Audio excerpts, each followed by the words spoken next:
स्वदेशी सिर्फ जो है जुमला में बोल देना, यह स्वदेशी नहीं होता है। स्वदेशी के लिए आपने जो है क्या काम किया है का जो आप जो है स्वदेशी स्वदेशी करते रहेंगे और अपने विदेशी अपनाते ये वो लोग कहते हैं जो विदेशी टुकड़ों पर पले हुए हैं, विदेशी सिगरेट पीते थे, विदेशी दारू पीते थे, विदेश में अब भी जाकर के ऐसा करते हैं, विदेश में जाकर जन्मदिन मनाते हैं वो लोग। चश्मा उनका विदेशी है, ठीक है, जूता विदेशी है, कलम विदेशी है। तो ये सारा चीज जो है ना, विपक्ष कहीं ये अगर बोले कि इस देश में हाइड्रोजन बम छोड़ेंगे, परमाणु बम छोड़ेंगे, वो विपक्ष हुआ। कांग्रेस थोड़े ना है जो सारी चीज को विदेशी के नाम पे आप स्वदेशी के लिए आप इंफ्रास्ट्रक्चर जो आप क्या लगाए, खरीद लिया, सीबीआई खरीद लिए, आप चुनाव आयोग खरीद लिए, तो आप एक मुकदमा क्या 1 करोड़ मुकदमा तुम कर सकते हो। लगाया जा रहा है, अब पेट में दर्द भाजपा वाले को क्यों हो रहा है? नमस्कार, मैं पूनम और आप देख रहे हैं विस्तार भारत। प्रधानमंत्री मोदी जी अपील करते हुए नजर आए। मोदी जी ने कहा है कि तमाम भारतीयों को स्वदेशी अपनाना चाहिए क्योंकि इससे हमारे देश का, हमारी जनता का विकास होगा। और वहीं आपको बता दें कि मोदी जी ये कहते हुए नजर आ रहे हैं कि विदेशी और देशी में भी पहचान होनी चाहिए कि हमारे पास क्या विदेशी है, क्या देशी है। तो तमाम जनता से जानने की कोशिश करेंगे कि जनता का इस पर क्या कहना है। क्या कहेंगे सर? मोदी जी कह रहे हैं कि स्वदेशी अपनाना चाहिए, विदेशी नहीं अपनाना चाहिए। देखिए, मोदी जी अगर कह रहे हैं ना, उसी राजा की बात को जो है और उसी इसको प्रधानमंत्री की बात को जो है जनता गंभीरता से लेती है जब वो खुद भी अपने जो है अपना अमल करता है, ठीक है। तो मोदी जी जो है 10 लाख का सूट पहनते हैं, विदेशी जो है ना हवाई जहाज पर चलते हैं, चश्मा उनका विदेशी है, ठीक है, जूता विदेशी है, कलम विदेशी है। तो ये सारा चीज जो है ना, पहले वो जो है एक इवेंट बना करके वो सारा चीज त्याग दे, ठीक है। और गांधी जी जैसे जो है ना वो स्वदेशी अपनाते थे ना, ठीक है, धोती पहनते थे, एक धोती में जिंदगी गुजारते थे, ठीक है। उस तरह का जो है वो काम करे, ठीक है। तो वो खुद इंडिया का जो है ना हर चीज यूज करे, उसके बाद जो है उनके अपील पर जो है कोई असर होगा। और नहीं तो इस तरह का जो आप जो है स्वदेशी स्वदेशी करते रहेंगे और अपने विदेशी अपनाते रहेंगे। जहाँ तक बात स्वदेशी की है, आप ये बताइए ना कि आप जो माइक लिए हुए हैं, आप जो माइक लिए हुए हैं मैम, ये स्वदेशी है क्या? नहीं है। आप बताइए, आप जो कैमरा लिए हुए हैं, जो मोबाइल लिए हुए हैं, ये स्वदेशी है क्या? नहीं है। स्वदेशी सिर्फ जो है जुमला में बोल देना, यह स्वदेशी नहीं होता है। स्वदेशी के लिए आपने जो है क्या काम किया है, उसके लिए आपको बरसों काम करना चाहिए था। अरे आपको अगर मान लिया विदेश से किसी तरह का फटकार होता है, आपको 50% का टैरिफ लगा दिया अमेरिका, स्वदेशी करने लगे, फिर चाइना के साथ आप जाके बैठ गए। प्रधानमंत्री मोदी जी ये कह रहे हैं कि किसी भी देश पर निर्भर रहना हमारा सबसे बड़ा दुश्मन है। देखिए, किसी भी देश पर निर्भर रहना आपको हम बता दे रहे हैं, ये भी गलत है। हम इस बात को गलत मानते हैं। निर्भर नहीं, एकदम पूरी तरीके से निर्भर। आज जो मेरा देश है 80% जो है विदेशी पर है। विदेशी चीज हम लोग जो है पसंद करते हैं। यहाँ की जनता को जो है, तो कह रहे हैं मोदी जी विदेशी नहीं स्वदेशी अपनाइए, इसमें क्या गलत है सर? तो आप स्वदेशी के लिए आप इंफ्रास्ट्रक्चर जो आप क्या लगाए, आप उद्योग को क्या बढ़ावा दिए? अरे सब उद्योगपति तो भाग जा रहे हैं विदेश। यहाँ ना आप बिजली सही दे पा रहे हैं, आपका टैक्स जो है गब्बर सिंह टैक्स आप लगा दे रहे हैं। तो कम कर दिया ना। अरे अब आप कम कर दिए, हजार जो है इंडस्ट्रीज जो है ना आपका जो है विदेश चला गया, बंद कर दिया, छोड़ दिया, देश को आप बर्बाद कर दिए। आप स्वदेशी खाली जुमला देने से स्वदेशी नहीं होता। नहीं है सर, मोदी जी ने अपील की तमाम राज्यों से। अरे अपील करने से नहीं होगा।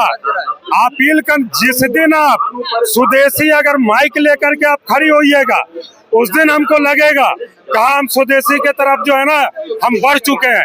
न मेरे पास कैमरा है स्वदेशी, न मेरे पास माइक है स्वदेशी, ठीक है। विदेशी सारा चीज लिए हुए है, जुबान स्वदेशी है और स्वदेशी जो अल्फाज निकाल रहे हैं, तो इससे देश नहीं चलेगा मैडम। मोदी जी कह रहे हैं कि मैं स्वदेशी बोलकर कहीं ना कहीं तमाम लोगों के ब्रांड एम्बेसडर बना हुआ हूँ, उनके प्रोडक्ट का कहीं ना कहीं प्रचार कर रहा हूँ। देखिए, सबसे पहले तो ये है कि विदेश से जो भी सामान आ रहा है, ठीक है, कुछ दिन तक जो है देश मेरा जो है थोड़ा सा जो है परेशानी झेलेगा। मोदी जी अगर यही बहुत जल्दी में करना चाहते हैं तो आपके चैनल के माध्यम से मैं अपील करना चाहता हूं कि सबसे पहले तो ये है कि विदेशी जो भी चीज है उसका बहिष्कार कीजिए। आप उसको जो है यहाँ इंडिया आने से आप रोक लगाइए, ये सरकार रोक लगाएगी, भारत सरकार रोक लगाएगी, आप पहले उस पर रोक लगाइए।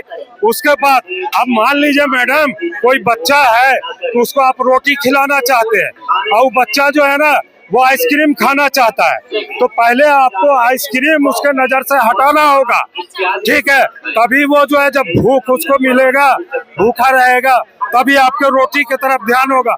आप आइसक्रीम भी सामने रखे हुए हैं जो बच्चे को नुकसान करेगा, आप रोटी भी सामने रखे हुए हैं और आप बोलते हैं कि तुम रोटी खाओ, लेकिन उसको आइसक्रीम का आदत लगा हुआ है। सर क्या कहेंगे, मोदी जी लगातार कह रहे हैं कि स्वदेशी अपनाना चाहिए, स्वदेशी अपनाने से देश का विकास होगा। सही तो कर रहे हैं, कांग्रेस थोड़े ना है जो सारी चीज को विदेशी के नाम पे रख दो, जितने रोड है उसको आक्रांताओं के नाम पे रख दो, ये कांग्रेस थोड़े ना है। स्वदेशी आदमी है, स्वदेशी बात करता है, इसमें बुराई की क्या बात है।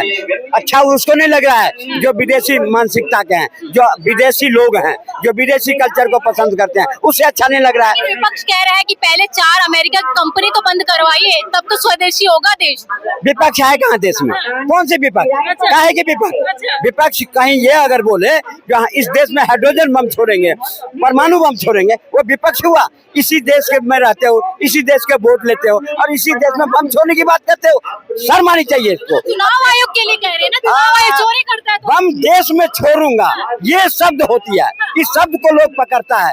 अपने देश में विकास की बात करो ना, अगर चुनाव आयोग गलत करा तो अगर जाओ ना कोर्ट में, क्यों नहीं जाते कोर्ट में? स्वदेशी अपनाना चाहिए या नहीं? बिल्कुल अपनाना चाहिए। अब मोदी जी इस पर जोर दिए हैं, चाहे अमेरिका कुछ भी धमकी दे, झुकने वाला मोदी नहीं है। सवाल ये है, मोदी जी तमाम लोग ये कहते हैं कि मोदी जी खुद स्वदेशी नहीं अपनाते, खुद बाहर की चीजें यूज करते, तो जनता कैसे अपनाएगी? ये वो लोग कहते हैं जो विदेशी टुकड़ों पर पले हुए हैं, विदेशी सिगरेट पीते थे, विदेशी दारू पीते थे, विदेश में अब भी जाकर के ऐसा करते हैं, विदेश में जाकर जन्मदिन मनाते हैं। वो लोग, कहावत है हमारे गांव में, बिहार में, अरनी दूसरे बरनी को, सूप दूसरे चलनी को, जिसको खुद 76 छेद है। कांग्रेस को तो खुद 76 छेद है, कोई नेता नहीं, कोई विजन नहीं, कोई काम करने की क्षमता नहीं, तो खाली आरोप लगाओ, आरोप लगाओ। जनता ने अब ठुकर दिया, कांग्रेस खत्म, देश की समस्या खत्म, कांग्रेस खत्म, आतंकवादी खत्म, कांग्रेस खत्म, सब खत्म, आतंकवादी खत्म। मैडम ऐसा है ना कि एक सुनिए ना, एक चोर का जो है ना जत्था, एक चोर का जत्था जो है एक मीटिंग कर रहा था, बोला कि हम जो है दुकान का दीवार तोड़ करके हम चोरी करने घुसेंगे, ठीक है। तो बोला कि हुजूर तो हम लोग क्या करेंगे? बोला कि देखो जब अगर हम पकड़ा जाएंगे, सब लोग ये करेगा, चोर चोर हल्ला करेगा, तो सबसे बुलंद आवाज में तुम लोग हल्ला करोगे कि वो देखो उधर भागा जा रहा है, पब्लिक उधर देखेगी और इधर से दीवार से हम निकल जाएंगे। तो चुनाव आयोग पर जो है इल्जाम लगाया जा रहा है, अब पेट में दर्द भाजपा वाले को क्यों हो रहा है? चोर कौन है, चोर के जमात कौन है, वो देश देखा है, तभी तो 15 साल से लात मार के भगाया हुआ है। 2G घोटाला, स्पेक्ट्रम घोटाला, कोयला घोटाला, शराब घोटाला, दारू घोटाला, चारा घोटाला, चोटी चोर घोटाला, ये जितने हैं चोरों की जमात है। देश के बच्चा से भी पूछता ना, लोग कहते हैं चारा चोर का बेटा, हेरल्ड चोर का चोर। तो ये चोरों की जमात, एक 15 साल की सरकार हुई, 1 रुपए कहीं लगा सके, जाओ ना, अगर कोई गमन किया तो जाते क्यों नहीं हो? लेकिन 15 साल में एक भी घोटाला नहीं। देखिए, सिर्फ वोट की चोरी नहीं हुई है, ठीक है ना, संस्था की भी चोरी हुई है, ठीक है, संस्था की चोरी हुई है। देखिए इतना जो है ताकत से जो बोल रहे हैं ना, इनको ऊपर में जो है ना कुछ है, ठीक है, इनको दिया गया है, जाओ बोल दो मैंने सब खरीद लिया है। अरे पूरी संस्था जब बिकी हुई है, तो अब जब ईडी खरीद लिया, CBI खरीद लिए, आप चुनाव आयोग खरीद लिए, तो आप एक मुकदमा क्या 1 करोड़ मुकदमा तुम कर सकते हो। जब लेकिन सुन लीजिए, सिर्फ जो है आरोप लगाने से जो है वो सिद्ध नहीं हो जाता। ये आरोप सुन लो क्या टीएन सेशन सही था? केपीएस के चुनाव अधिकारी सही था? जितने चुनाव अधिकारी पहले थे वो सही था। जिसको तुमने राज्यपाल बनाए, सांसद बनाए, किसी को एमपी बनाए, वो सब सही था क्योंकि तुम्हारे मन की बात करी। देख, एक सीट पर मैं राजीव गांधी मरा था तो होना चाहिए ना चुनाव। सारे सीट पर क्यों हुआ? क्योंकि चुनाव आयोग तुम्हारे फेवर करा तो चुनाव आयोग बढ़िया था। आज अगर तुम्हें हार मिलती है कहीं से तो चुनाव आयोग गलत। अगर सेना सही काम करे, सेना गलत। और देश की जनता तुम्हें वोट नहीं दे रही है तो देश की जनता गलत।